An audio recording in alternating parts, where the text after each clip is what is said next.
The bell tolls. The midnight hour is upon us. It's time once again for two internet strangers to discuss the good and evil of the horror genre. So sit back, relax, and enjoy the terror within the Hallow-Holics Anonymous podcast.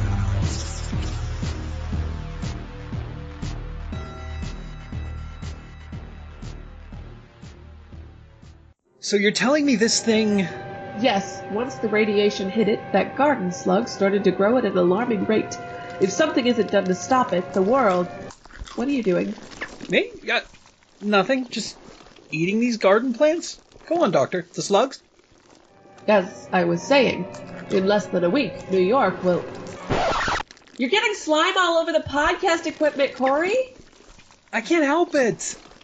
Let's just start the podcast. Hi, I'm Maddie. And I'm Corey.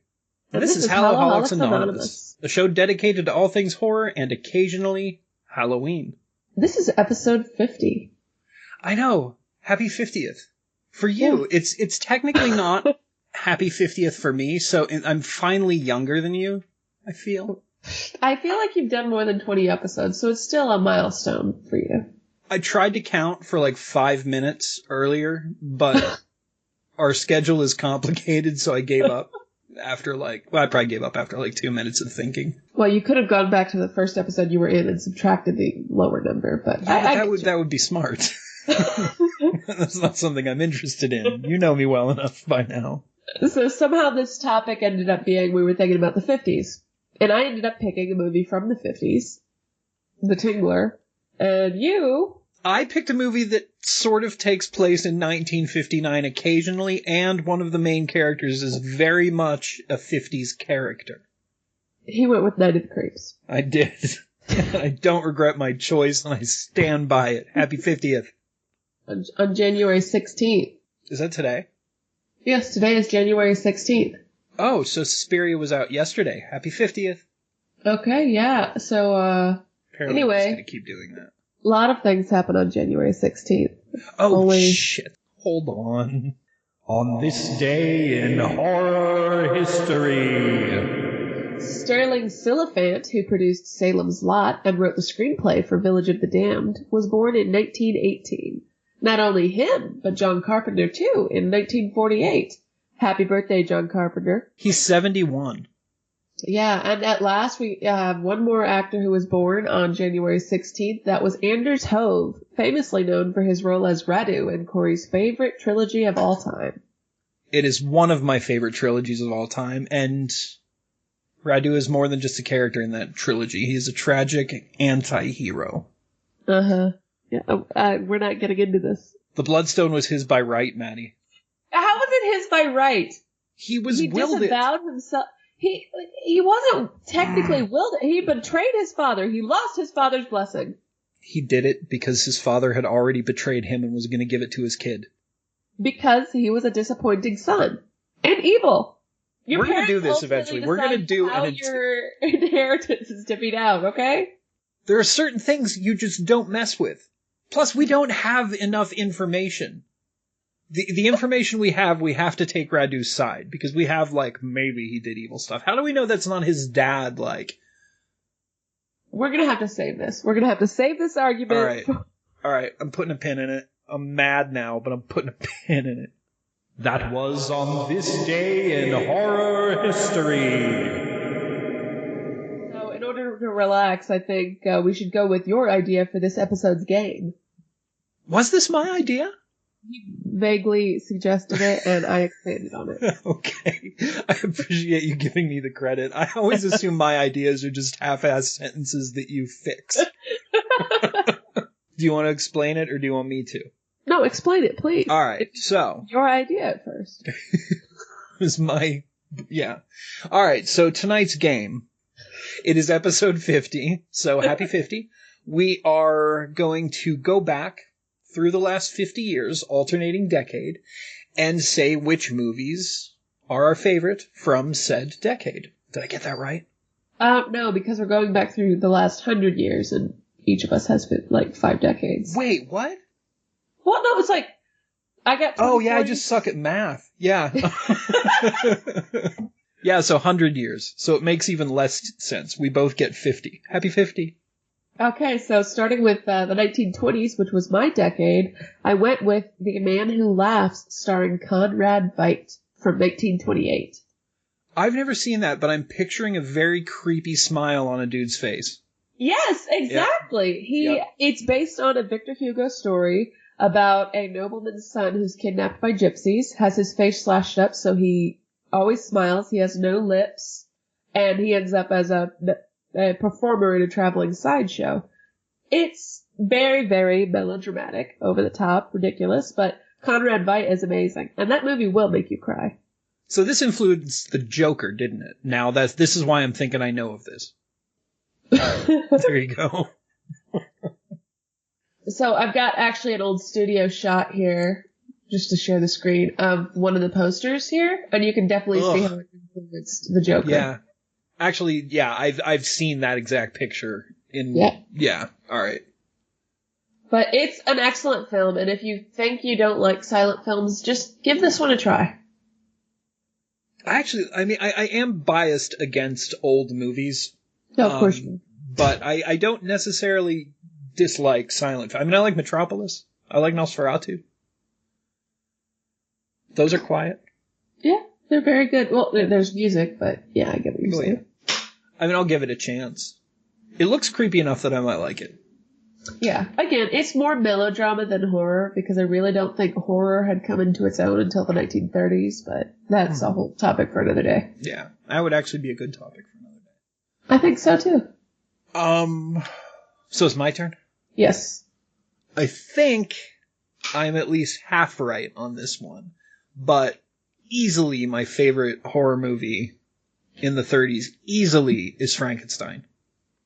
Okay, that is, in fact, the 1930s. Yes. Is the second one? Is Bride of Frankenstein still in the 30s? Yeah, I think it was 2 years after the first one. Hold on. Let me get the exact dates here. Okay. Frankenstein was 31. Bride of Frankenstein was 35. Oh, 35 was later than I thought.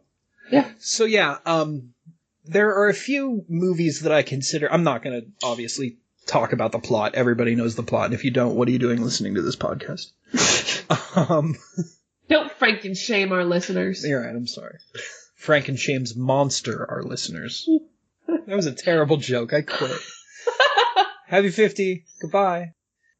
There are a few movies that, in my life, are kind of cornerstone movies for me. Frankenstein is definitely one of them. It's one of those movies that, without it and without being exposed to it as a child, I would probably not be... I would not be the same person I am today. And I certainly wouldn't have the same love for literature as I have. Like, Frankenstein really, showed me what a book could be, even if it was old, you know? And wildly inaccurate, with very poorly chosen costuming from multiple time periods, but excellent acting. Oh, wait, yeah, definitely. I mean, that's been a problem with Frankenstein through the ages. Even recently with Penny Dreadful, they put Victor Frankenstein in the Victorian period, and that book was written... Regency. Yeah. When was that? During the dandies, the time of the dandies, and Jane Austen. Yeah, which was way pre-Victorian, way pre-Victorian. But everybody always puts Frankenstein... Almost always puts Frankenstein. They the Sting one put it in the right time period, I think. So this movie also it gave me my love for mad scientists, which... Will that come up again? No, it will not come up again in any of my other decades. Because well, it sort of will in the aughts, but we'll get to that. Yeah, so what I'm saying is Frankenstein, love it. Favorite of the 30s, and I'm glad I got it right that it was actually the 30s. Moving into the 1940s, it was kind of difficult to pick one for me because it was just a great time for dark cinema, but I ended up settling on The Picture of Dorian Gray from 1945. Ooh, nice. It's the best version I've ever seen in the story, for one thing. And it has Angela Lansbury at her absolute most beautiful. You feel for all the characters and the way this is demonstrated. And there is, spoiler alert, an absolutely incredible scene where you see Dorian as a human being. You see the moment that his soul fractures as he murders a close friend of his. The way that the lighting is cast across them in the room as he stabs him, I believe. There's a silhouette of the cross over his body, and it's just so theatrically staged. Like, it's so beautiful that scene will stick with me forever. The 40s was really when they started pushing the gothic sort of look too, wasn't it? Or did I that think start it was a before? good time when people were finally used to the technical aspect of sound. Mm-hmm. And like having it in sync with the actual moving picture. I think the 40s was really when all the accomplishments we had lost as we moved into sound pictures, as we had to relearn cinema, had finally been found again. Oh, okay, that makes sense. Because, I mean, with the up until sound pictures, you had this whole style of film that had been created, and then suddenly people could talk. It's like everything behind them they had to throw away. They had to come up with something entirely new. It's like any time a new technology is introduced, they think everything else before it is eradicated and they're never going to be able to do anything great again until they do. I want to see that. I really like the picture of Dorian Gray, but I don't think I've seen that version. Oh, it's the best. And again, Angela Lansbury is absolutely stunning in that film. She had to have been in her early 20s. I only know her when she was like 175 in Murder, She Wrote, or however old she was on that. All right. I think this is 50s. Might be early 60s. Black and white kind of messes me up. It all looks the same. So I'm definitely, and this is another, even before Frankenstein, this is another cornerstone movie for me. This is one of the first movies I remember seeing when I was a kid, and that's Godzilla. Are you looking up Godzilla? It's a movie about a big lizard. 1954. Yes! Okay, you're still on the right track, my friend. Nice. I'm doing so well tonight. Yeah, because I was going to correct you and go, choose another one. But luckily you're fine. Okay. This is, I mean, I was really, the first time I saw this, I was probably like 6, maybe 7, maybe younger. It was just super cool to see a giant lizard destroying a city. It wasn't until I got older that I really understood the importance of Godzilla as a character. Like, I'm sure that everybody's heard this. This has been talked about repeatedly, but he's a stand-in for nuclear warfare. I mean, he was even created because of radiation. He deals with the fact that this was only 10 years, give or take, that after we destroyed Nagasaki and Hiroshima. So you've got this giant lizard that was created out of an entire country's fear of not only insanely destructive world-ending devices, but the fear of us. And it just marks a point in time that was pretty terrible, and it just shows how creativity can help people deal with really, really horrible stuff and come out the other side all right. I mean, when I was a kid, big lizards were cool. Now I see the full scope of what this character is, and it's absolutely amazing to me. I had a friend at my old job who, is a funny story. When he was back in high school, he wrote this really long, in-depth story about American generals and politicians discussing this major decision it was essentially about dropping the bombs, right? And about the psychological impact, the physical impact, what this would do to us as a society. And then the big twist at the end of the movie is that they were releasing Godzilla at the end of the story. And his teacher hated him for that. Oh, wow. When I was in 7th grade, my homeroom teacher had this she was an English teacher, and books were always my thing growing up. So over in the back of the room, she had this, actually I think she kept it on the heater, which probably wasn't a good idea. She had this stack of like books that we could just borrow whenever we wanted. Like, as long as we were reading and as long as it wasn't like porn, it could be there. You know, it was sort of like a give a book, take a book thing. And I wish I would have stolen it. Because I don't remember the title and I haven't seen it since. I mean, I've sort of half-assed looked for it, but it was a small comic book about a little kid and his for lack of a better term, adventures right after the bombs had dropped. And it's this little kid's perspective. I think he was in Hiroshima. It might have been Nagasaki. I mean, he was in one of those two things that we had just obliterated. And it was just really neat and really affecting to see, like, and this comic wasn't pulling any punches. Like, it was showing the shadows burned into walls that used to be people's shadows. Really, really intense stuff. All through the eyes of this kid who was just trying to, like, get home or find somebody and survive. It was really, really cool and horrible. Have you ever read Mouse? I have not. It's really good. It's 2 graphic novel part series, but it's the artist is telling the story of his father during the Holocaust, but all of the Jews are depicted as mice and all the Nazis are depicted as cats. It's really interesting. Huh. And it was for kids? No, not at all. Oh, okay. Moving into the 1960s with my next film. This is a movie I saw the ending of on TCM once, and then I was absolutely obsessed with tracking the film down, watched it, bought the overpriced DVD when DVDs used to be expensive. Eventually, I ended up tracking down in the early 2000s a German musical version of it, and loved it, and pretty much have it memorized. I watched the Broadway version, which was terrible, and there's a reason it ran less than a year. I found the Japanese version. I love every single version of this story. It's absolutely wonderful, whether or not the director and lead actor is son of a bitch or not. It's The Fearless Vampire Killers from 1967 by Roman Polanski. Oh, nice. Yeah, absolutely beautiful scenic backdrop, so much wonderful snow. Sharon Tate was so beautiful. It's such a good, funny, fun movie, taking the idea of, you know, Van Helsing going in to slay Dracula, obviously with different characters, and turning it on its head. It was one of the biggest influences in Fright Night, too, wasn't it? Oh, most definitely. Yeah, I'm sure it was. Polanski and me obviously are it's hard for me to watch his movies because of all the horrible shit he did back in the day. And I can understand that. But he makes awesome movies. That's the yeah. problem. I watched a lot of his movies before I even knew about what he was like as a person, and I'm willing to separate the artist from the art if it means I can enjoy the art. I try. Wagner was a Nazi, so... Yeah, but I don't really listen to very many 16-hour operas these days, so... Okay, fair enough. What was the movie it's a good movie. did? The Tenant? The Apartment? Yes. The Tenant? The Tenant. Okay.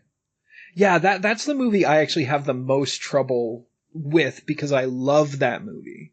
It's so strange that he has this perspective of being able to understand a woman being victimized and creating real terror with it, and then he victimized a young girl. Yeah. So that's my favorite movie of the 1960s. 70s is difficult for me because this is like my decade. The problem with the 70s is there's a whole bunch of stuff that like really affected me in a visceral way, like Last House on the Left.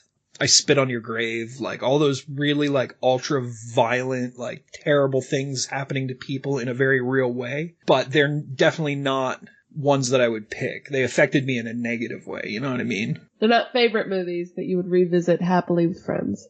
Yeah, exactly. We just talked about Suspiria, so I'm not going to pick Suspiria. So I'm going to pick, what was the second one? Was it Tenebrae? Mother of Tears trilogy. Yeah. Suspiria, Inferno, The Mother of Tears. Inferno, that's it. Inferno is the one I'm talking about. Sorry, everybody, for being a terrible horror fan. Have you seen Inferno? Or do you remember it if you did? I don't remember it very well. So it's not great. Suspiria is better, but it's the same reason I still love Alien Resurrection, because there's this entire scene filmed underwater, and in Inferno, it's so great because it's in this flooded apartment building. So I think she's swimming down to find pages from a book or something. The film, like Argento's people had to flood this building, and he had his actors like swimming around under there, and it was just, it's just beautiful the way, and it was so detailed and done so well. But now that I said that, I'm going to completely change my mind and say Phenomena instead, because that was the first Argento movie I ever saw. The last 20 minutes of Phenomena, the last 20 minutes that she's got to go through is that That's Jennifer 1985. Connelly. Oh, crap, it is. Shit, is Inferno in the 80s then?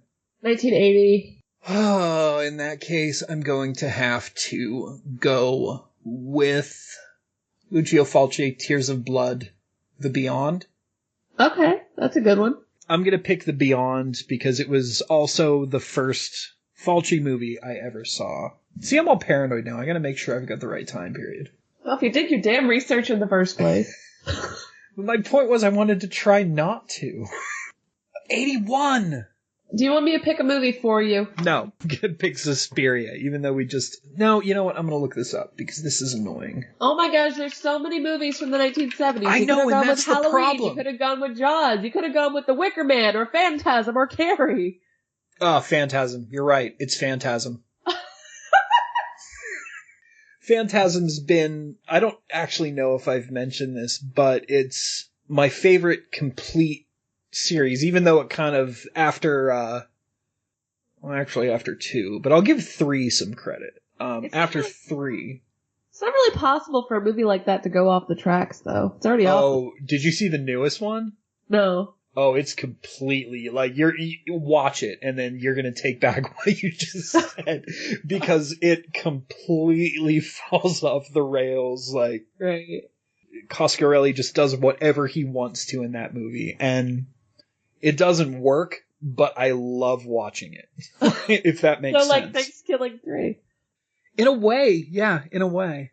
But no, Phantasm, the first one, is probably where I got my love for soundtracks, even though it wasn't like, I'm always talking about like synthy stuff and how much I love that. But Phantasm, I think, was the first time I really noticed that a score could be so important to a movie. I feel like Phantasm is the closest to a dream a movie can get. Oh, the first one for sure. I mean, yeah. they all, and that's the other thing I hate about the sequels is with the exception of 2. Yeah, the first one is definitely, I mean, the entire thing is a fever dream. Yeah, 3 and 4 and Ravager 5 attempt to kind of capture that, I think, and just fail miserably at it. But again, like the ride is what I'm interested in anything post Phantasm 1 and 2. So I'm okay with them, but they're not good movies. So I got the 1980s, which for anyone who knows me knows it's not only my favorite decade, but they also know what my favorite movie from this decade is, even though there's... What? I'm so glad I didn't get the 80s. We would be here all night. There's so many incredible 80s horror films out there. It's the definitive decade of the perfect measure of well-polished physical effects before 3D came and ruined it all. Or CGI. Amen. With that being said, I didn't go with an epically famous movie. I didn't go with something that's super popular. I didn't even go with an original film. I went with a sequel that pretty much takes the first one and changes everybody's genders. I went with Fright Night 2 from 1988. My favorite movie of all time, with half the budget of the first film, but I think of any horror film I've ever seen, it takes PTSD into the sequel, and it makes sense, and it's great. I feel like I need to tell everyone that there is no werewolf in Fright Night 2. Thank you. He is not a werewolf. I'm glad. Reddit proved you right. Yes, I'm glad you saw the light. For users, listeners who weren't aware, we've discussed Fright Night 2 briefly before, during one of our games, our movie death games, in which he was brutally beaten by a Redditor when he asked a question. Mm-hmm. You may have noticed, guys, that I have a tendency, even when I'm wrong, to continue the argument. This is kind of the case with the not werewolf in Fright Night 2. Yeah, anyway, my point is, Waxwork tried to do something similar, but just went the comical route. They both directly happen fairly soon after the movie, and they both sort of deal with the stuff that happens in the last movie. But I think Fright Night 2 definitely handles it better. I think it's a really good choice. Yeah, Fright Night 2 still kept it in the horror genre. Waxwork turned it into a sci-fi fantasy, which was fun in a different way, but yeah. With that being said, the actor who plays Pumbaa in The Lion King is the psychiatrist in Fright Night 2. Colin Farrell was so good in the original. Why are you being so quiet? I don't think I can work with you anymore. So I not only quit tonight, but I got fired. Happy 50. Oh, I also got the latest Fangoria, guys, and Joe Bob Briggs is on the cover, by the way. Oh, yeah, I saw that. I might have to buy that. All right, so we're on to the 90s. Yeah, the 90s. Oh, I'm so glad I got the 90s because the 90s contain the single most defining movie in the history of my life. I do think, though, that if the 80s was all about drugs and getting high and getting drunk in horror, the 90s was the bad hangover. Yeah, the 90s was all about being broody, and it was about over-the-top action, too, I think. I blame Kurt Cobain.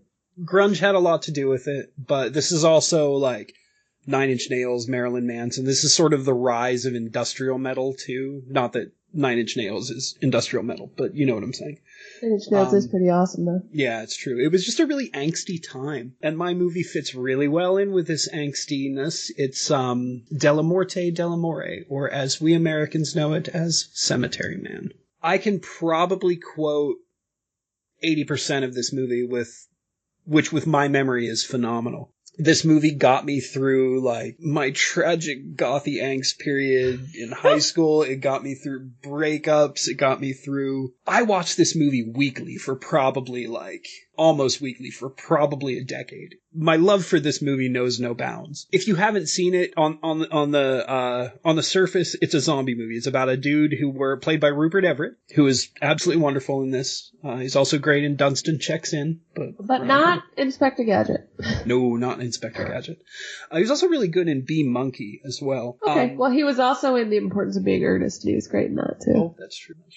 So yeah, on the surface, it's a zombie movie about Rupert Everett taking care of this graveyard where dead people just get up every once in a while. I think it's 7 days after they die. And he's got to shoot them and bury them again, and it's just kind of part of his job. He's used to it. He has this mute helper that only says, "Nya," named Nagi. Like, it's really gross when he eats. Oh, very gross when he eats.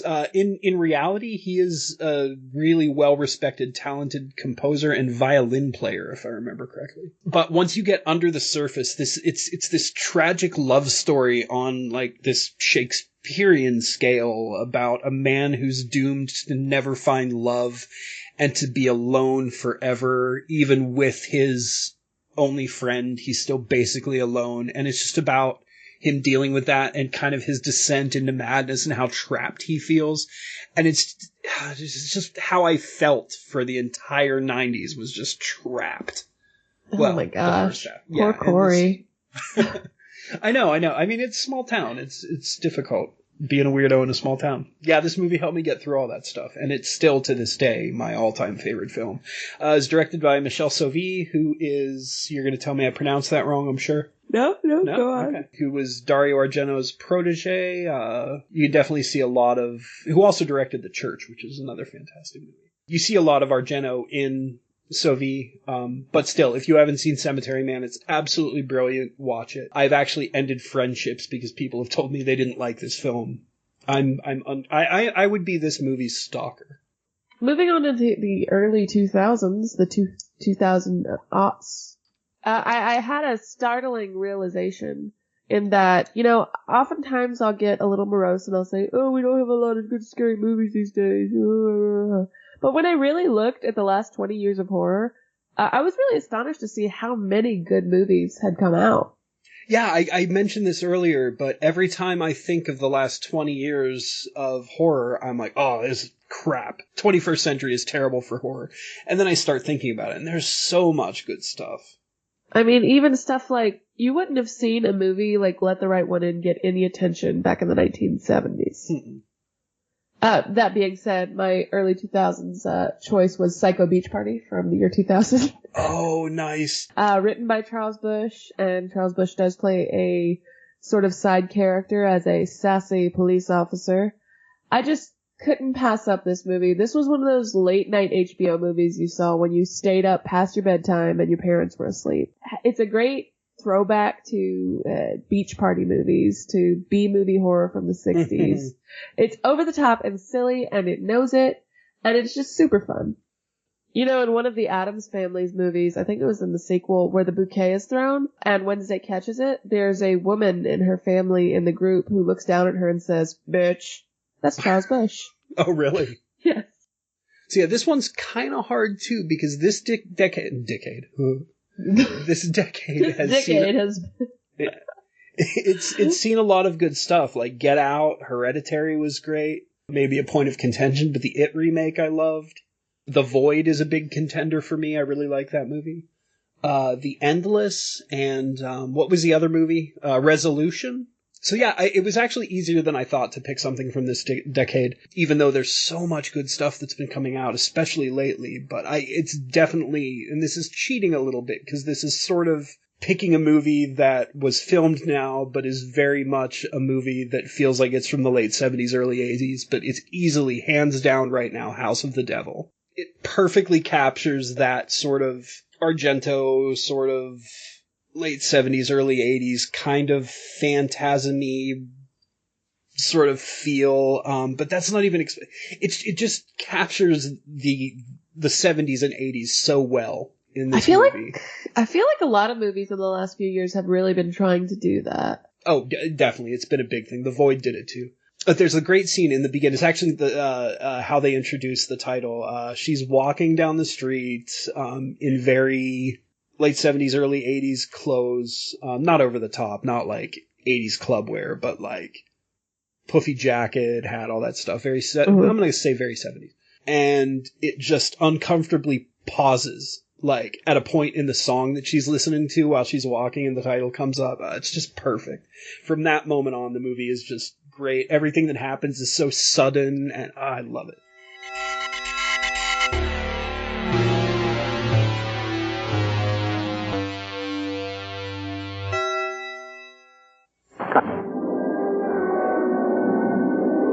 I'm William Castle, and I feel obligated to warn you about the next attraction you will see at this theater.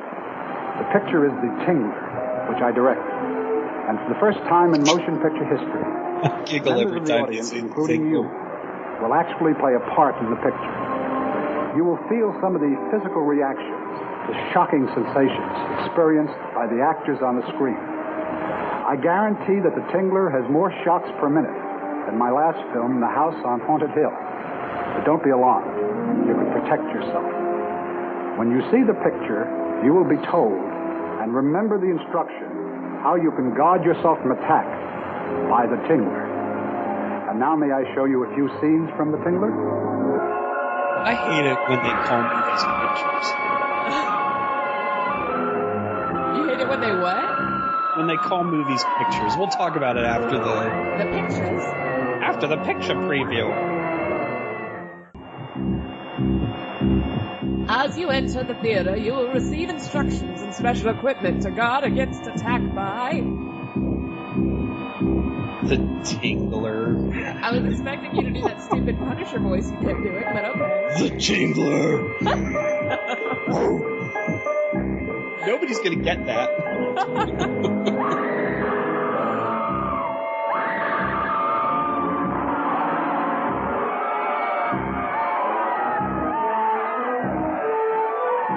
There's a lot of screaming. Alright, do it again. The Tingler. Does the killing. All right, so before we go any further, I feel like we really need to tell the audience that I have been watching Punisher Season 2 all week. Well, since it released the other day. And I can't get John Barenthal's voice out of my head, so I apologize if I keep slipping into it. You know, you really just sound to me like you're trying to be Batman. Journey back to a simpler time, when one's catty wife could be horribly traumatized for life and nobody asked questions. When coroners could perform bizarre experiments on themselves and others as a hobby, and a man could electrify people at his will with no fear of damaging audience members' pacemakers. Tingler is the story of a man traveling down a dark path to discover the root of true fear, a little creature that can only be destroyed by the human scream. So that totally was LSD he shot himself up with. Yes, it was. He LSD. specifically says it's an acid. Yeah, it was actually the first time that had ever been dramatized on screen. And it was legal back then too. So. Yeah, I know. I love I love the things people used to do when crazy drugs were legal. I also love B-movie pseudoscience. It's like, if we use enough words, it'll make sense, and therefore it's possible. Lucy disagrees. So, William Castle always did these great introductions, and I think it was really perfected with Mr. Sardonicus. He was generally a director with some production credits, working on the more famous films of the past, like 13 Ghosts, as you heard multiple times, House on Haunted Hill, Mr. Sardonicus, but he also had a lot of production credits in more dramatic classics like Rosemary's Baby. Oh, well, maybe that's the only dramatic classic, but still, it's one of the the biggest out there, you know? Mhm. So, that's worth mentioning. But as an aside, I really just love William Castle in general. You know, he broke into show business by pretending to be Samuel Goldwyn's nephew to get a bit part in a Broadway play when he was 15. And, smart. yeah, what's kind of ironic is he passed away when he was 63 from basically a heart attack on location when he was filming at MGM. What movie? I don't know, something just nothing important really. He did Oh, a lot okay. of bit things too. But this I movie, got The Tingler, is really considered his greatest work, which I kind of disagree with, but I think I liked House on Haunted Hill better. I liked The Tingler. The relationships between the characters was super weird, which I always really love. And that was something that House on Haunted Hill had too.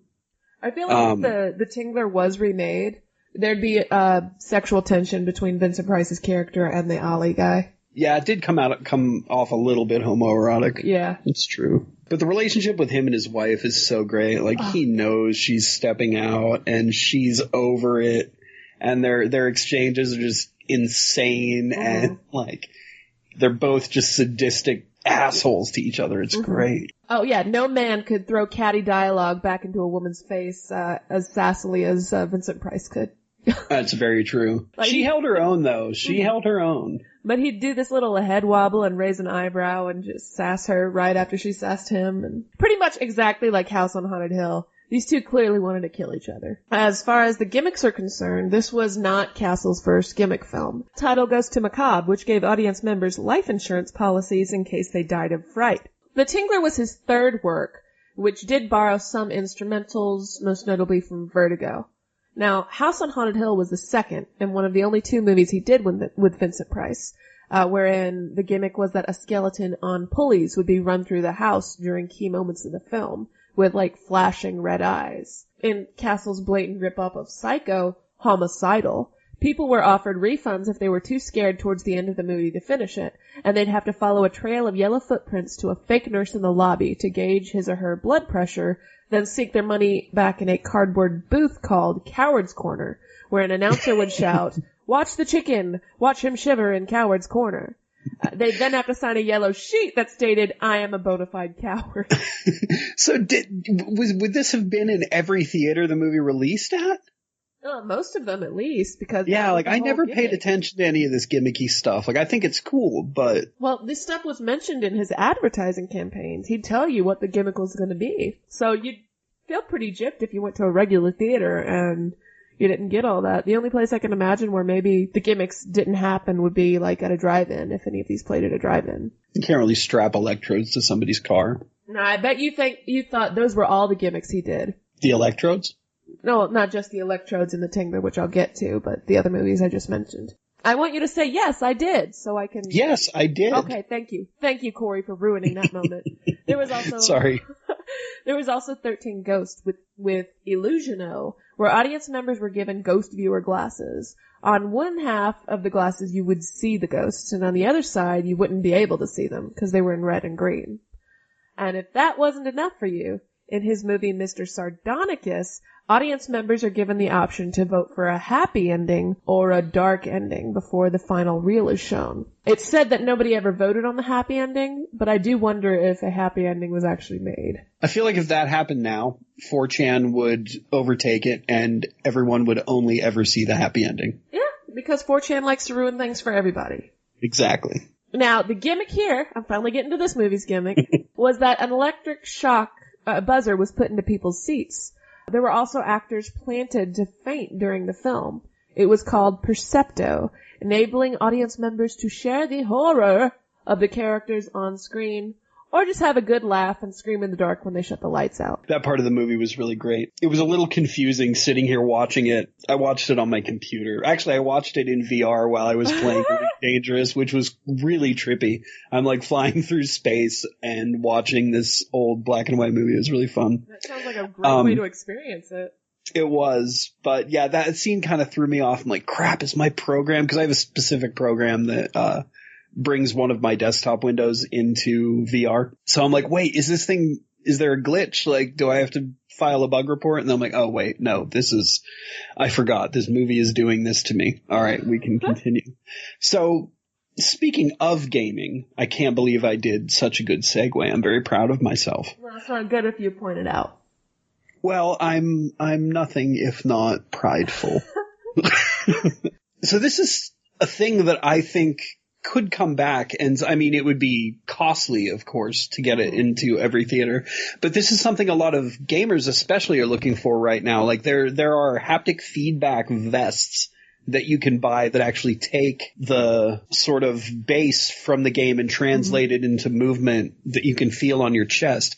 There's haptic feedback in controllers. Like everybody's looking for more immersion in everything now. Immersion's a very big gamer term to the point where it's kind of annoying. Well, people used to love surround sound where like the little speakers behind you would be like the background sound of characters walking or like, bugs or something. Yeah, I just think it's really cool that it's still something we are like trying to do now, and it's been going on for 70 years? People like immersive experiences. Yeah. I kind of wanted to see the weird silent movie they were watching in the film. That was such a dramatic story for a mail carrier who was like being threatened before he could get his mail to his destination. It really was. I had originally, doesn't Vincent Price's character makes a comment about Buster Keaton or something like that at some point? Probably. Or is it Buster the other Keaton, guy? But was it the guy with the Hitler mustache? I don't even remember them making any comments about silent films, honestly. I thought they did. If not, it might have just been, I might have watched something before I watched this and got confused. But, yeah, I actually had thought it was an old Buster Keaton movie. No. So, I don't know. You know, this movie had a budget of $400,000, which, granted, at the time, I think would have been pretty big anyway, but its gross profit was $200 million. That's like Avengers money, I'm sure, if we did the math, which I'm not going to. It would have been so much less of a film if Vincent Price didn't carry it so effectively with his performance. That can be said about a lot of movies. Yes, but what I'm saying is Vincent Price took a kind of bad B-movie concept and he made it very dramatic and convincing. I just loved hearing him monologue. I'm sorry. I love Vincent Price's voice. No, I agree with you. But imagine how, like, okay, the opening with all the damn screaming. By the way, I had to turn my TV down. Do not cook and watch this movie at the same time and turn your TV all the way up so you can hear it over the events. You will regret that if you have neighbors. Yeah, I was in headphones when I watched it. It was painful. Now imagine how intense all of that screaming would have been in a dark, quiet theater if you weren't expecting it. Especially considering screams are contagious. You know there's the overzealous audience members in every theater, every showing of this movie that did that, just started screaming as well. Now I have a note here, so I'm gonna beat you to the punch before you do it, but it says, Corey is going to complain about old-fashioned, overly dramatic film acting. And is that true? I actually wasn't that bothered with it in this. I think that if it was gonna bother me, it was gonna bother me when, in the whole trippy scene where the woman dies of fright at the end of it. Because she is very much overacting, but the fact that she was hallucinating and losing her mind in that scene, I was able to sort of, I didn't even think about it during this movie, but that would have been the scene that it bothered me in, and it didn't for this one. I think because of the fact that that scene was really cool to me. Well, one thing I appreciated about her overacting is that she's a woman who's deaf and runs a silent movie theater. She's a character right out of one of the movies she watches. Mm-hmm. I thought that was really cool, too. Yeah, it was a really cool parallel. And also, another thing that was super cool we got to talk about was that blood red bathtub. I did not see that coming. No, me either. And did they, like, they couldn't have done that back then, right? It was 1958, yes. They could colorize movies in the 1930s, Corey. Oh. 1959, sorry. I'm not very good with history. Yeah. I mean, a lot of surviving reels we have of older films are not the colorized versions, but Right. That whole scene was super cool. That's another, like, that's definitely something that influenced people like Rob Zombie. You know what I mean? Yeah. Like, you see those techniques in his videos, like with just everything with the monster, the rising up from the bed, all that stuff. I don't know. I really, really like that scene.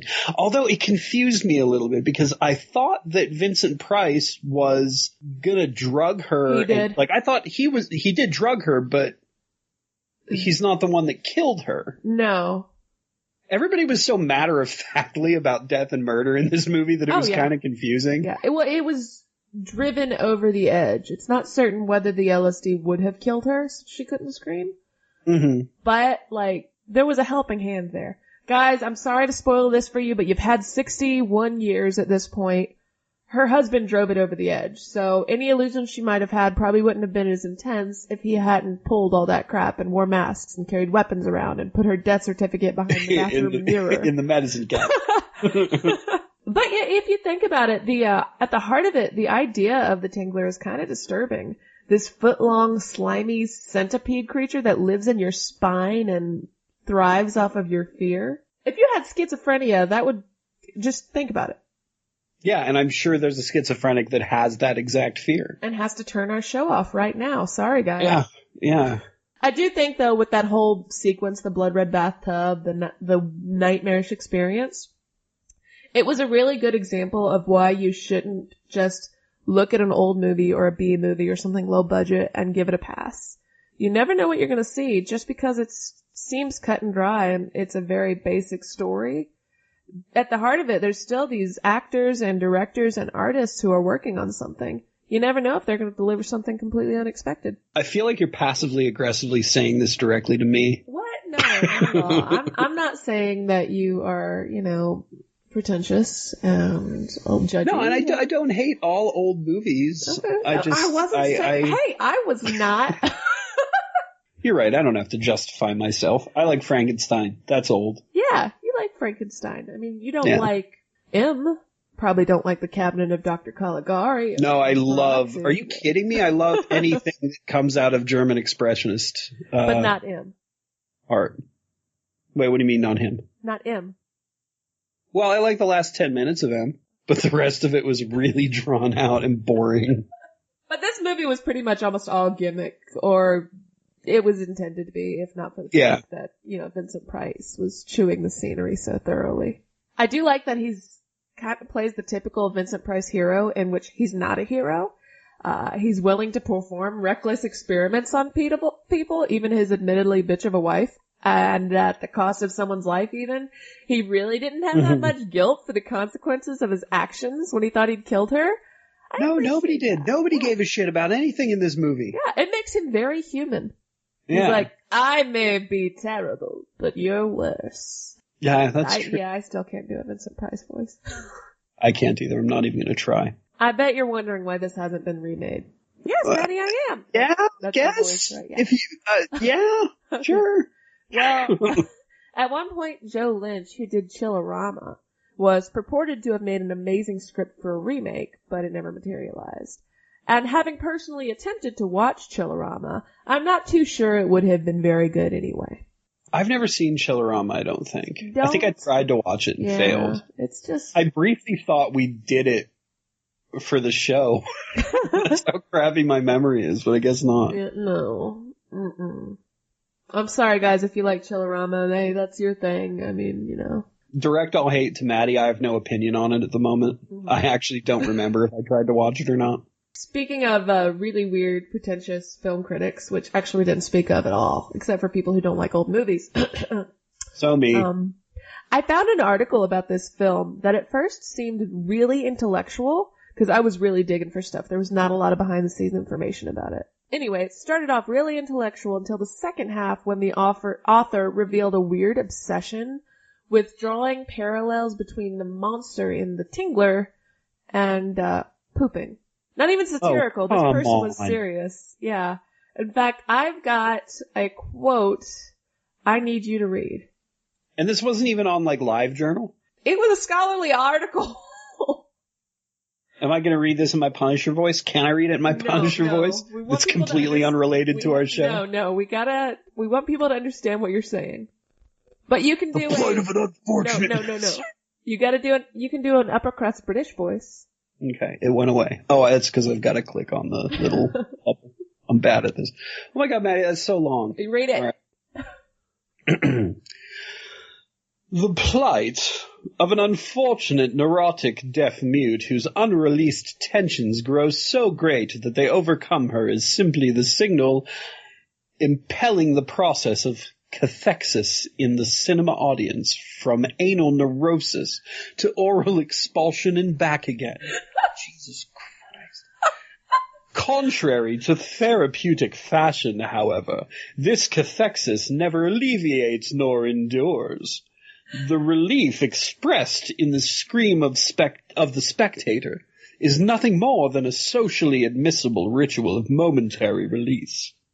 In Castle's fantasy, the scream destroys the neurosis, but in waking reality of our bodily lives, this crapulous preoccupation, like all the best monsters, like the fecal processes itself, is totally indestructible. Written by Makita Brotman in Ritual Tension and Relief, The Terror of the Tingler. I can't. No. This is some grad student messing with his teachers. Like, this dude was either dared to put this in his thesis or did it just to, like, I wrote a 20-page paper in college about the factual basis in modern horror. So I mentioned a lot of Ed Gein, and the whole reason I wrote 20 pages on this subject was just so I could make an entire class of people read about all the stuff they found in Ed Gein's house. And that's what this guy's doing. This is the butt equivalent of Ed Gein's house. I just thought he was a pervert, honestly. Maybe. I mean, he might be that. Like, I'd prefer to not think that. But you're probably closer to right. Or the dude just takes himself so seriously. I think he's on to this brilliant poop thing in the Tingler. Oh, this is the worst paragraph ever written. I'm actually clearing our chat so I never accidentally look at this. But it's a good reason why, even if something is a scholarly article, if you're going to source it, make sure it's peer-reviewed.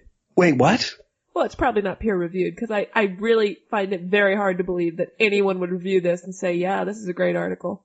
Okay. Yeah, this has got to be somebody just taking the piss. Let's see. Because he did briefly talk about John Waters. Maybe he just wanted to talk about John Waters. 1997. It's on his website. It's on Academia. It's on UC Press. I hate this guy. Yeah. Now I want to email them and be like, hey, dude, when you wrote about poop in the Tingler, were you serious? And that was the Tingler, a cut and dry, I don't want to make any poop jokes, B-movie with Vincent Price. That was apparently about poop. Apparently. If you really dig deep. I mean, does that mean my movie's about poop too if we listen to this guy? Night of the Creeps? Yeah. It might be. He's in a bathroom at one point. The poop consumes him. We're not ruining that scene though. I'm going slightly spoiler free in this because I like this movie so much. I love this movie so much. Ooh, a widescreen trailer. Too bad you guys can't see this. Yeah, it's fancy. Look it up. Oh, look! I think those 3D glasses at the corner mean that it's in 3D. It's finally here. Oh. For Chris, Cindy, and JC. Why is it always a Cindy? It's going to be the best night of their lives. Her name is Cynthia. But tonight is also the night of the creeps. I love the soundtrack. From a world unknown comes a nightmare. It's anything involved Stan Ridgway as well. Yeah. You know, this would be a good double feature with Critters. Around you. Yeah, there's a Critters Blu-ray collection release that I am going to end up buying. Oh, I love Critters. You get into your mouth and you walk around while they incubate. Tom Atkins. They are a new breed of terror. They are a different kind. Every time I see these things, they make me want to gag a little. Exploding heads. See what? Every time I see these monsters, they make me want to gag a little. Could have a little problem. The creeps. The actual slugs. Yeah, they're gross. Good news and bad news, girl. Yes. The good news is your dates are here. What's the bad news? They're dead. Yep, still the best line ever. Yep, that actually ruins my opening joke, but I'm going to do it anyway. Night of the creeps. If you scream, you're dead. Because they'll crawl in your mouth. Hey, Maddie, Yes. I have some good news and some bad news. What's the good news? The good news is your dates are here. The bad news is they're dead. But you didn't let me ask you what the bad news was, so you kind of... That's because that's not the tagline. I was doing the tagline, not the Tom Atkins quote. Okay. I didn't realize they were identical. They're not identical. Well, nearly identical. Nearly identical, yes. 1959, college, America. 1959, space, aliens. America. Then, 1959, college, America. A naked alien lets loose some kind of space experiment. It falls to Earth in the 50s, late 50s to be exact, 1959 to be exact. So these naked aliens, I would like to discuss them for a few minutes. Do you think that they have spacesuits, like for EVA or anything like that? Or do you think they just don't get hurt in space? Well, I think culturally, clothing is a very human thing. I think so too. Except But crabs space wear travel clothes is an exception. too, and so do snails. So crabs, snails, and people, the only creatures who wear clothes. Fair enough. I don't know. I feel like they've got spacesuits. One of them has like a little like bondage harness on for his gun or whatever. Are you judging them right now, Corey? No, not at all. I'm just wondering if they have You can't have the same spacesuits. cultural standards for space aliens as you do for Western American people in 1959. Maddie, I'm naked right now. Like, I have no problem with this. I'm not really. Actually, for the first show in like months, I have pants on. I'm proud of you. Thank you. I'm wondering if they have, like, they've got to have spacesuits. They have to understand, if they're an advanced society, that they need some sort of protection from the elements. And this is all specifically protection from the elements. So if they're back on their little planet, like, they probably have, like, a North Pole and a South Pole. They probably got, like, cold places. So I can't imagine their, like, little naked bodies are okay in the cold. Well, maybe their skin is harder and more durable, and maybe they have advanced body temperature control, or maybe their clothing is invisible. That's what I was thinking. Maybe they have, like, really well-trained mitochondria, or whatever the alien version of mitochondria is. Or they could be like an alien in Men in Black, where it's just the suit, and inside is a little tiny alien. Ooh, could be. That might be it, too. I really like that, the aliens are not only subtitled with English subtitles, but they're alien language subtitles. This movie's got so many, like, little weird things that are so great. I also noticed that people were a lot whiter in the 50s. And we're still, like, white people are still white people now, and rich people are still, like, 50s level white. But I think poor people were whiter in the 50s. Well, I will agree that my family was poor in the 50s, and they were equally white as well as poor. But they're still white today. Right. No, I'm talking more in attitude. I think there's... Yes, they were racist. My family was racist in the 1950s, so yes. Well, that's not really where I'm going, but yeah. Okay. Most families were in the 50s, unfortunately. So anyway, a couple of white college kids go to do some necking. I think that's what it was called back then. Mm-hmm. Yeah. Yeah, okay. Or making out, or... Yeah, they went to some place called... He was exchanging his pin. What? Oh, yeah, that's a thing. He was letting her wear his jacket. Yeah, he was pinning. We're just coming up with innuendos for boning now. So they went to some place. I'm sure it was called Makeout Point or Heaven's Hills or something dumb like that, because everything was stupid in the 50s except the music and the cars. But their wholesome 50s makeout session is cut short by a cop who will become very important to the story and the fate of the world later on. So did cops have to go to cop school in the 50s, or could anyone just be a cop? I'm pretty sure the police academy was still a thing in the 1950s, yes. I don't know, because everything I know about police training comes from the Steve Guttenberg films. So I may be a little off in all this. As far as I know, police school didn't start until the 80s. The math gets a little goofy here for me. So if Ray's high school sweetheart is in at least her second year of college, right? Mm-hmm. She's probably at least in her second year. And he's already a cop. How does that work? Like, how long is cop school in the 50s? Or can you just be a cop if you're like a tough guy, but not like a greaser from the 50s? Well, for all you know, he might be a meter maid. No, I mean, he was an actual cop. Like, it was pretty obvious, I think. Let's see, how long does it take to become a police officer? The length of time required to complete academy training averages 21 weeks, or 840 hours. So, all right. So, yeah, the math adds up. Yeah. My problem is I just don't understand the 50s. I think the 50s, like I said, is super dumb, except for the music and the cars and some of the clothes. Now, this is a highly stylized 1950s from the perspective of a 1980s comedy horror film. Is it, though? Or was it actually like that? No, it was not filmed in the 1950s, Corey. No, I didn't say that. I said it might be a documentary level, like, representation. You don't know. You weren't there. So there were a lot of aliens, naked aliens. Yeah, which were all over in the 50s, I'm sure. We don't know. Kind of why they weren't welcome here. Yeah, probably. Because number one, people in the 50s hated anything that wasn't white. And number two, people in the 50s hated naked stuff. At least according to the public. I mean, I imagine in private everybody was doing just as much naked stuff as we're doing now. But naked alien stuff, I think that's one step too far, sir.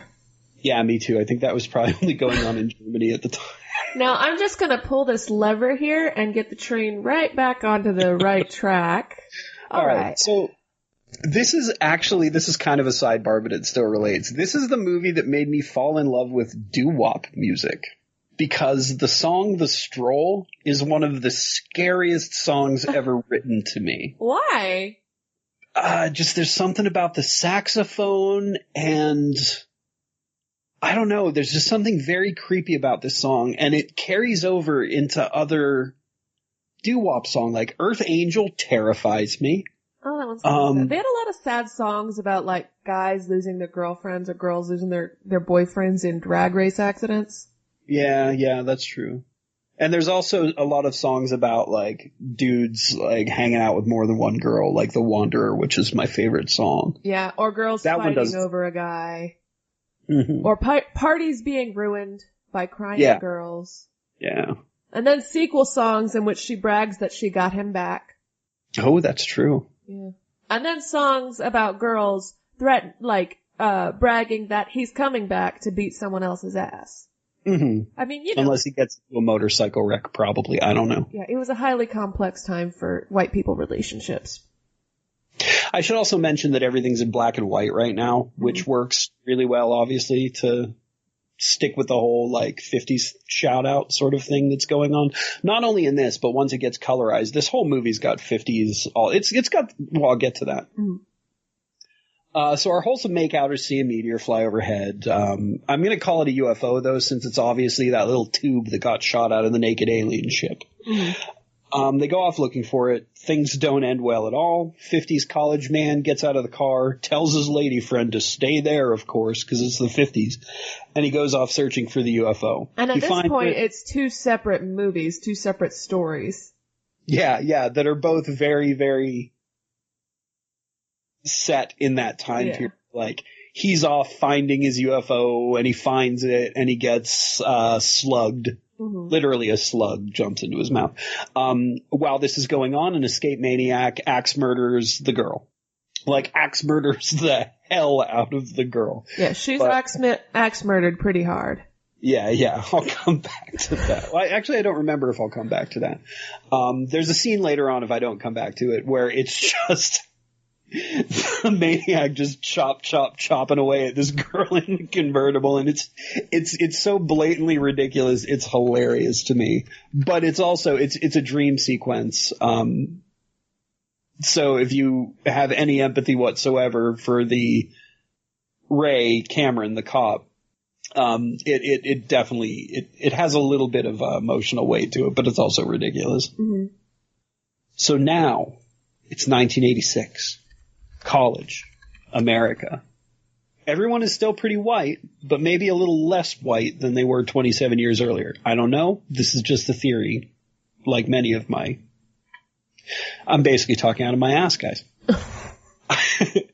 So we now open on our heroes, I guess, because with all these 80s movies, they're nerds trying to get laid. Only luckily this doesn't take it to the Revenge of the Nerds level of 80s terrible sex movies.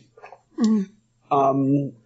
One of these guys is on crutches, and the other one was in European vacation, which I consider both a disability. I would like to point out that this boy is so ungrateful for having the greatest wingman on the planet. Oh, yeah, he really is. Mm-hmm. So, as with all 80s movies, he immediately falls in love with some rando lady. Her name is Cynthia. She's also one of our heroes and gets super badass by the end of the movie. Mm-hmm. But I'm probably not going to talk about that because y'all just need to see it. She's in a sorority, has a terrible boyfriend. After lots of quipping and characterization, they decide to join a frat to get her attention because 80s logic. You know what's funny is, all the way up until the incident, every single scene the boyfriend is in, he's drinking. Oh, yeah. Even when he's on the phone with her, he's, like, at the bar. And when he's, like, stumbling around outside, he's got a bottle of beer. That's, like, the only thing I have in common with him. Also, he's, like, the frat president or something. So, again, as with all of these movies, the frat boys are dumb jocks. I hate frats, so it's okay for me to make this generalization. I've never seen a fraternity, so. Oh, they're pretty awful. The frat is called the Betas. If this movie came out now, there would be some kind of Reddit 4chan nice guy reference here, but it's not, and I don't like those people, so I won't make it. But Reddit's okay, so sorry, Redditors. You guys are... I was thinking maybe they went with beta because beta fish are so violent, but I might have been digging too deep. Maybe. It could be, I don't know. So to get in, they have to do the single most psychotic piece of hazing I have ever heard. They have to go steal a corpse from the medical school and place it on the front steps of a different sorority. So they go to... the cryogenics lab. Yeah, which I actually have an experience like this from when I was younger in my 20s when I was in college.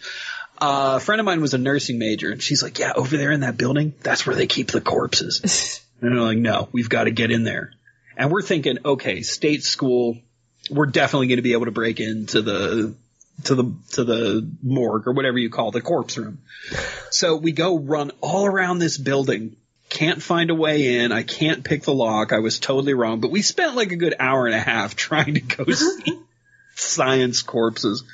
So ridiculous. Well, I'm glad that you were able to avoid violating the sanctity of their donation to the school. Yeah, that's probably for the best. Same thing, this college has a little corpse room, but in this one, it's some sort of futuristic mad scientist cryonics lab. Which is this is a good example of why school tuition is so high nowadays. Yeah, because we paid for all this stuff in the 80s. We're still paying it back. So this lab contains a frozen gentleman. Turns out it's the white kid from the 50s, complete with frozen mouth slug inside of him still. Now, I would just like to say that there's a really cool story here. Like, how did he go from finding the mouth slug to being frozen? There had to have been an incident in between. Like, was he aware of the thing inside him, and because he's a rich kid, he somehow got his father pulled some strings to preserve him in case they ever got rid of it? Or what? In my head canon, it's a Return of the Living Dead thing. Like, he was up walking around dead like a zombie, and like the military or the government found him, and they're like, we need a place to put him. Let's put him in this cryonics lab in the basement of the school for now until we think of something else to do. And then military red tape, and they forgot about him, and he just ended up there. And nobody realized it was a thing, so they just kept assigning random grad students over the last almost 30 years. That's my explanation for it. So they make a Walt Disney joke here because you can't have cryogenics in a movie without doing that. It's maybe one of the only annoying things in this movie. And even that is probably just because after this movie, that joke was so played out. But when this movie came out, it probably wasn't as bad. So it's probably something I could have dealt with in the 80s that I just can't deal with now. Well, it's all those TILs just ruin everything. Right. So I don't remember if I mention anything else that I hate about this movie later, but that might be the only thing. We'll find out soon. I feel like So they accidentally... music there. What? I feel like there needed to be some transition music there. So they accidentally open the dead guy freezer, and after some... Well, I thought there were zany corpse shenanigans. I don't know if it was in a different cut of the movie. We'll talk about cuts of the movie in a little bit. There weren't any zany corpse shenanigans. It falls, they scream, and they run off, but they get caught later. More importantly, they free the space slug experiment. It gets inside the grad student doctor guy, who's a character actor that's in everything. There's a few character actors that are in everything. The guy from Gremlins is in this at one point as well. Mm-hmm. There's an argument here between our main characters, which I absolutely love. Chris and JC sit down and get into this very heated argument about how scared Chris is, and they're just fighting back and forth about everything that just happened because they knew they were going to get caught for this. And they immediately make up. They go through it, they have this fight, and then they quip a little bit and they're cool again. And I really love how they define their friendship. Their friendship is so real to me that it makes a scene later on that we're not going to spoil really effective. Yes, very much so. And heartbreaking. So at this point, they get caught, and we meet the real hero of this movie, Ray Cameron, played by the creepiest doctor ever from Halloween 3, Tom Atkins.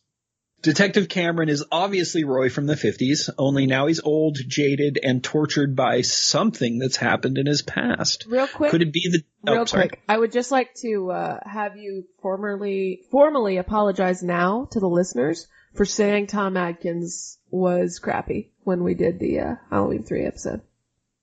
He was crappy in that. No, but you just called him crappy in general. I want you to apologize. I'm not going to do that. Well, actually, no, I will, because I love him in this. Sorry for doing that. So yeah, could this be the death of his high school sweetheart or something more sinister that tortures him? We'll talk about that maybe in a little while. I forget. I might not want to spoil that for you, so we'll see. He's pretty obsessed with her. So yeah, in a dream sequence, we find out he's the one that finds out she's hacked to bits. Mm-hmm. And that's where it comes in, where this dude just keeps hacking in her poor, meatball corpse at this point. I can see it in my head, and it's still funny. Does that make me a bad person? Yes. Okay, good. So this might be my favorite role he's ever played. I haven't liked him in a lot of stuff. But he's the perfect, sarcastic, probably super drunk lunatic in any movie I've ever seen. He just plays it so well. He's got this 50s noir thing going on. He's still driving a car from the 50s. He's very much stuck in the time period where he watched his girlfriend get hacked into ground beef in front of him in a convertible. He's horrible and sarcastic to absolutely everyone he meets in this movie. And most of these people deserve it because especially the cops in this movie are just... Everybody's so stupid in this movie if they're a cop. It's ridiculous. But it makes him even... It shows him... Oh, I don't even know how to put it. It's good He's contrast. Yeah. Yeah, it's very good contrast. All right, so he's the detective in charge of all this corpse stuff. The grad student's dead. The cryogenic corpse with the space slug is gone. Detective Cameron has this great line here where he says... Corpses that have been dead for 27 years don't just get up and take a walk by themselves. And then we immediately cut to the corpse walking down the street. I assume the zombies in this movie do what most zombies do and go to the last place they kind of remember. Mm-hmm. Well, that's why we get gas station attendant zombies in Land of the Dead. I feel like I'm crazy, but when I watched it, it looked like there was a continuity issue. Because he popped up at his girlfriend's old window where the girlfriend used to be and, sees Stacy. And for a flash, it looked like he was holding a rose in his hand. But then in the next frame, he was pressing his face up against the window. So I don't know. I don't think that was a continuity error. I think that was just a jump scare and it was supposed to be a weird thing. But I caught that too. Mm-hmm. So you saw the rose too? Yeah, I did. Okay. It's hard to tell though if he goes there because of that's the last place he really had a connection to, or if he goes there because the human brains are already there. Because one of the sisters, because again, this is some crazy mad scientist college, one of the sisters has this bunch of human brains that they need to dissect for biology, and for some reason, the school has nowhere else to store them but in the sorority's basement. Well, it could be a combination of things, like the last few fragments of his consciousness, but... Could be. You know, I would have... If I could have gone to a college with like a mad scientist department like this, I would not have a theater degree. I would definitely change my major. I don't know. I don't think I'd appreciate that smell in the basement, honestly. Yeah, that's very true. But I think it would be cool to be able to go to my basement and visit you brains. And the corpse throws rocks at Cynthia's window too, right? Mm-hmm. Yeah. So yeah, that's what I'm thinking, like, oh, and I even have a note here about him offering her a flower and then later on his head exploding into experimental space slugs. Mm-hmm. So yeah, that'll happen. Our heroes again, back to them. They get questioned by our surly detective. The doctor, grad student, whatever's corpse walks out of the morgue and slugs the janitor, who is also an absolutely great character that's only in it for a few seconds. A little bit of a racial stereotype. Screaming like banshees. Screaming like a banshees. It's very funny. They were all about like Asian racism in the 80s. If you had a college movie, you had to have that Asian character. Mm-hmm, for sure. So our invasion is now in full swing, slugs everywhere, and all this on the night before the big dance, because colleges still have dances sometimes, I guess. Detective Cameron has a pretty great monologue around here about what actually happened at the scene of his high school sweetheart's murder. I'm not going to get into it here because I don't want to ruin any more of this movie. I think that I've given you enough to get sort of a feel for it. So let's talk about everything else. Apparently this was Tom Atkins' favorite movie. I was watching a documentary where he said that this is, out of everything he's done, this was his favorite experience. I can believe that, because it seems like he had fun. Yeah, everybody, there's a documentary on YouTube which gets the main characters all back together in the same room, and the chemistry is all still there. Mm-hmm. Even 30 some years later at this point. You can tell that they all genuinely clicked and had fun, and Fred Dekker must be so much fun to work with. I can't even imagine. Yeah, and he hasn't made that many movies either, which is crazy. Well, sometimes you have those passion projects, and that's it. Mm-hmm. He's got 4 directing credits. A Tales from the Crypt episode, The Monster Squad, Night of the Creeps, and RoboCop 3. RoboCop 3, his magnum opus. Yeah, right. There's so much more to this movie than what I've said here. It's as tragic as it is funny at times. Just trust me when I say that this movie goes absolutely crazy very soon after the events I have outlined for you. You can look forward to tuxedos, flamethrowers, one-liners, and zombie slugs. It's phenomenal. Except for one particular moment with a lot of them, a very claymation-y moment. The slugs were really convincing. Yeah, apparently they had a lot of trouble with that moment, but I don't want to get into that because it's at the end. Those slugs were, there were a few different versions. There were the versions that were pushed out of the exploding heads. There were the versions that were in the grass. Those ones were on sort of a fishing line that they kind of pulled through. Mm-hmm. And the ones that were on concrete actually were kind of glued to radio-controlled cars, like slot cars. And they were just let go. Well, not even radio-controlled. I'm pretty sure they were wind-up cars. Mm-hmm. I thought that was pretty cool. I would put this movie as far as, not only the attitude of it, but I think also, on my scale of movies I like, I would put it directly in between Return of the Living Dead and Night of the Demons. That's a good place to put it. It's a really good 80s movie. Yeah, on the list of goofy movies I love, I think it's dead set in the middle of those two. So those are probably my 3 favorite goofy 80s horror movies. It toes the line really nicely because it's not fully on the comedy side. It kind of takes itself a little bit more seriously, but it's kind of perfect. Yeah, it really is a good example of a perfect movie for me. And Fred Dekker's at his best when he's writing theatrical love letters to old monster movies. And now that I look at his credits, I mean, I don't remember the Tales from the Crypt episode, The Thing from the Grave. It could factor in. I might watch it tonight just to find out. I'm sure I've seen it. The Monster Squad, Night of the Creeps, both of those movies are just send-ups of all these great, like, Monster Squad is a send-up of all the 50s monsters, all the Universal monsters. And Night of the Creeps is sort of like, I don't want to say it spoofs 80s movies, but it definitely is aware of what an 80s movie is and is harnessing parts of 80s movies just to be ridiculous. I think it's an homage, yeah. It's definitely an homage, and it's a mirror to that time period of film, too, and I think that's pretty cool. This can also be seen in the characters' names. Everybody in this movie is named after somebody in the horror game. You've got Christopher Romero, George Romero, obviously, James Carpenter, James Carpenter Hooper is his full name. JC's is, so he gets 3. He gets James Cameron, he gets John Carpenter, and he gets Toby Hooper. Cynthiny's last name is Cronenberg. There is a Detective Landis, and we've already covered Ray Cameron. And there's more. This is only a few of them. The list keeps going. Mm-hmm.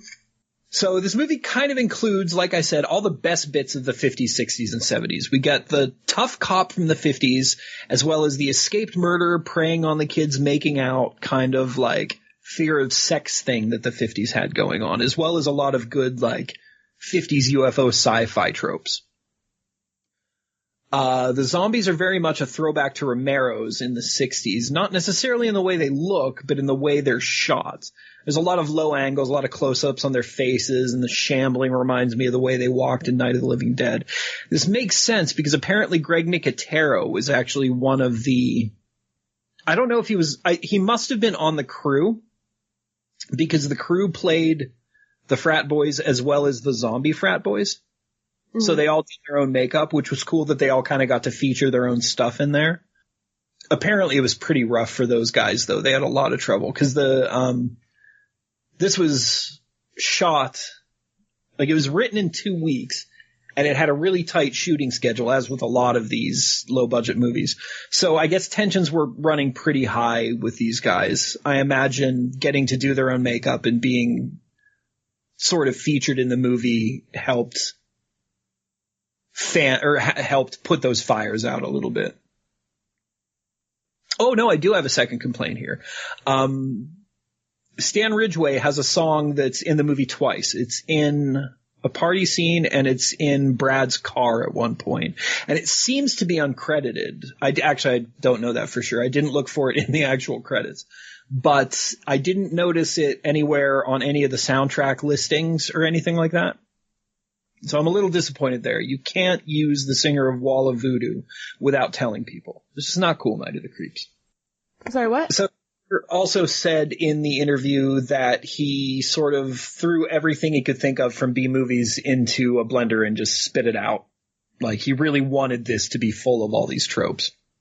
Fred Decker at this point lived with Shane Black of Lethal Weapon and the new Predator movie fame. Nice. I'm really curious about this new Predator movie. I'm just going to sidebar for 2 seconds. You haven't seen it? I haven't. Everybody says it's pretty bad, but I can't imagine it being as bad as he says. It's not that bad. Okay. People expected more from it, but it's pretty much as Predator as Star Trek was Star Trek. Oh, I could definitely get down with that then. Yeah.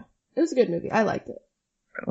The characters of Chris and JC were actually taken from some 5-minute short that Decker made about time-traveling nerds or something, I guess. Mm-hmm. That was kind of cool that he pulled these characters out of that and put them in here. This movie didn't do very well with test audiences. Yeah, they went back and actually filmed a few things because of this. The audiences said there wasn't enough action. So the shed scene, which is a pretty iconic scene in the end of the film, was filmed after they wrapped. Which I think was a really good call because without that scene, we don't get the lawnmower death, and I don't want to live in a world without lawnmower deaths. Yeah, I was thinking, gosh, a lawnmower death? I thought that had been something that Dead Alive had pioneered. This is pre-Dead Alive, yeah. Yeah, it's pretty impressive. So there are 2 endings that I'm not going to ruin here. There's an ending that is known as the dog ending, and an ending that's known as the cemetery ending. Yeah, I know exactly what you're talking about. Yeah, and actually, depending on where you watched this back in the day, I remember seeing both endings. In fact, the first time I saw this, I saw the cemetery ending, and it's such a good ending that, like... I prefer the dog ending. Really? Well, I went back and watched it years later and saw the dog ending. I'm like, wait, what the hell? Where's the cemetery ending? It's like that teenager movie we watched with the million different cuts. How are you? I guess kind of, yeah. No, there's like multiple different cuts of disturbing behavior and multiple different endings. Yeah. That was another thing. I know where we're at now. Sorry, I just lost my head for a second. Yeah, that was... I had always hoped and prayed for a director's cut of disturbing behavior because I wanted that movie explained better. Mm-hmm. And they released it and it didn't explain anything. Nope. It was awful. So yeah, go watch this movie. If you haven't seen it already, I have no idea why you're listening to a podcast like this and you're a jerk and I'm disappointed in you as a fan. So get your shit together, dude. I feel like eventually you're going to send our less than tens of listeners away from us with your aggression. I think they'll come to appreciate my abuse eventually. Well, if you have something to say about that, well, first, I'd like to advise you to go to our blog at hallow-holic.blogspot.com or hallow-holic.wordpress.com. Yeah, and if you're mad at me, tweet about it like everybody else in this country, or world for that matter, at Hallow-Holics or at Nowhere23. You can find us by searching either one. You can also email us if you have a much longer angry letter to send to Corey at Hallow-Holics@outlook.com. I'll accept the death threats there. It's less public. You guys will get in less trouble.